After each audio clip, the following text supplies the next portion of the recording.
Matthieu, chapitre 4. Alors Jésus fut emmené par l'Esprit dans le désert pour être tenté par le diable. Après avoir jeûné 40 jours et 40 nuits, il eut faim.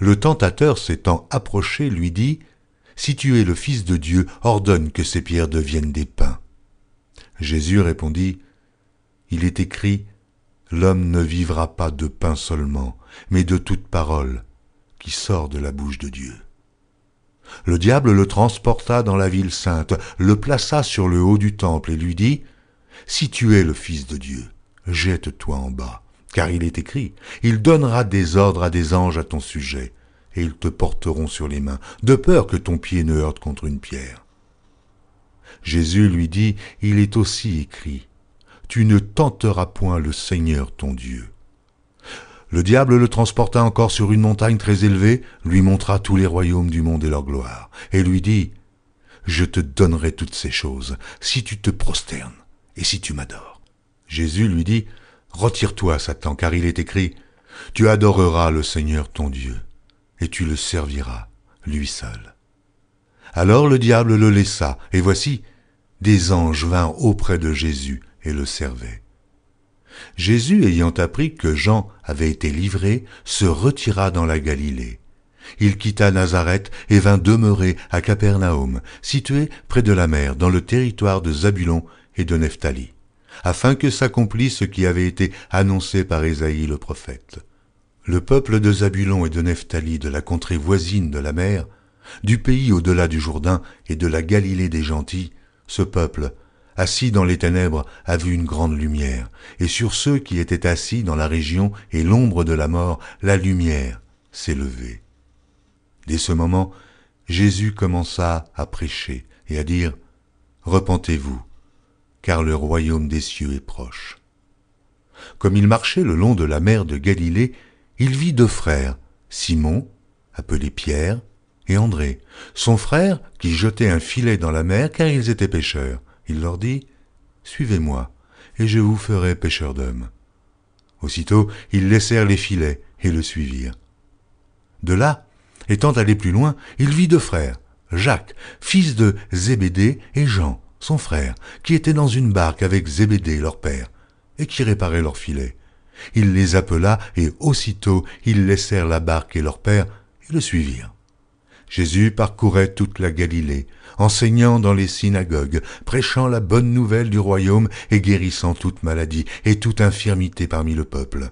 Sa renommée se répandit dans toute la Syrie, et on lui amenait tous ceux qui souffraient de maladies et de douleurs de divers genres, des démoniaques, des lunatiques, des paralytiques, et il les guérissait. Une grande foule le suivit, de la Galilée, de la Décapole, de Jérusalem, de la Judée, et au-delà du Jourdain. Matthieu, chapitre 5. Voyant la foule, Jésus monta sur la montagne et, après qu'il se fut assis, ses disciples s'approchèrent de lui. Puis, ayant ouvert la bouche, il les enseigna et dit, « Heureux les pauvres en esprit, car le royaume des cieux est à eux. Heureux les affligés, car ils seront consolés. Heureux les débonnaires, car ils hériteront la terre. Heureux ceux qui ont faim et soif de la justice, car ils seront rassasiés. Heureux les miséricordieux, car ils obtiendront miséricorde. Heureux ceux qui ont le cœur pur, car ils verront Dieu. Heureux ceux qui procurent la paix, car ils seront appelés fils de Dieu. Heureux ceux qui sont persécutés pour la justice, car le royaume des cieux est à eux. Heureux serez-vous lorsqu'on vous outragera, qu'on vous persécutera, et qu'on dira faussement de vous toutes sortes de mal à cause de moi. Réjouissez-vous et soyez dans l'allégresse, parce que votre récompense sera grande dans les cieux. Car c'est ainsi qu'on a persécuté les prophètes qui ont été avant vous. Vous êtes le sel de la terre, mais si le sel perd sa saveur, avec quoi la lui rendra-t-on ? Il ne sert plus qu'à être jeté dehors et foulé aux pieds par les hommes. Vous êtes la lumière du monde. Une ville située sur une montagne ne peut être cachée, et on n'allume pas une lampe pour la mettre sous le boisseau, mais on la met sur le chandelier, et elle éclaire tous ceux qui sont dans la maison. que votre lumière luise ainsi devant les hommes, afin qu'ils voient vos bonnes œuvres et qu'ils glorifient votre Père qui est dans les cieux. Ne croyez pas que je sois venu pour abolir la loi ou les prophètes. Je suis venu non pour abolir, mais pour accomplir. Car je vous le dis en vérité, tant que le ciel et la terre ne passeront point, il ne disparaîtra pas de la loi un seul iota ou un seul trait de lettre jusqu'à ce que tout soit arrivé. Celui donc qui supprimera l'un de ces plus petits commandements et qui enseignera aux hommes à faire de même sera appelé le plus petit dans le royaume des cieux. Mais celui qui les observera et qui enseignera à les observer, celui-là sera appelé grand dans le royaume des cieux. Car je vous le dis, si votre justice ne surpasse celle des scribes et des pharisiens, vous n'entrerez point dans le royaume des cieux. Vous avez entendu qu'il a été dit aux anciens, « Tu ne tueras point ». Celui qui tuera mérite d'être puni par les juges. Mais moi, je vous dis que quiconque se met en colère contre son frère mérite d'être puni par les juges.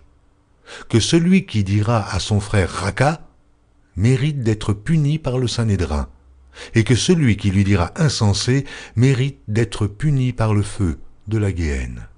Si donc tu présentes ton offrande à l'autel, et que là, tu te souviennes que ton frère a quelque chose contre toi, laisse là ton offrande devant l'autel, et va d'abord te réconcilier avec ton frère, puis viens présenter ton offrande.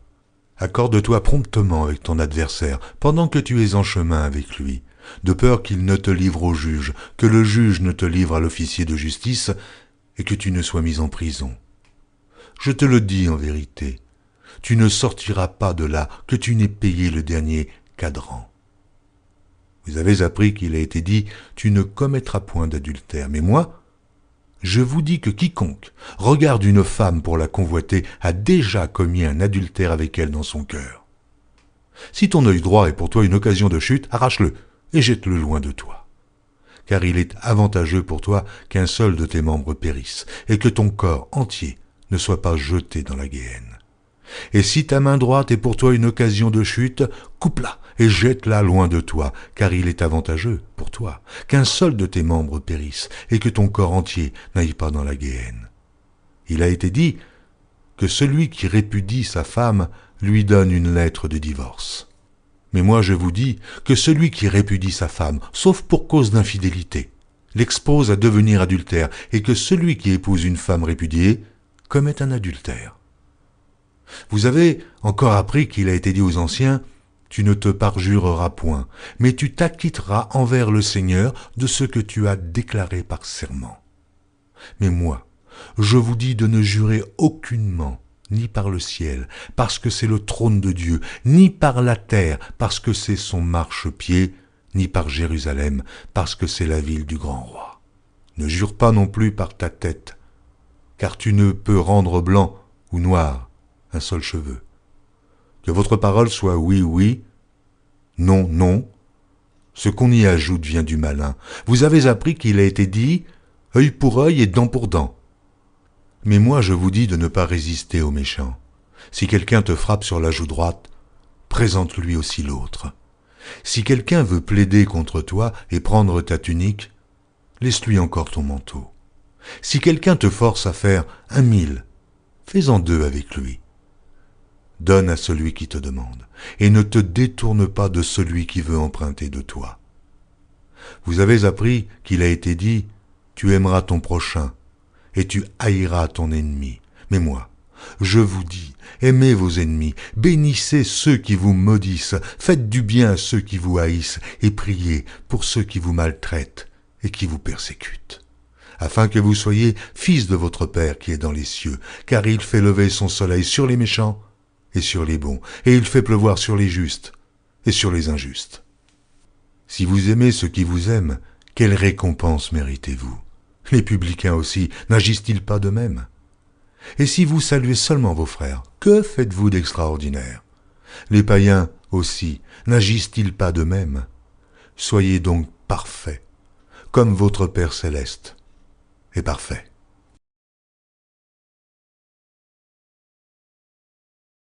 Retrouvez chaque jour sur EMCI TV une nouvelle lecture de la Bible illustrée en vidéo. Pour revoir ce programme, rendez-vous sur notre site emcitv.com.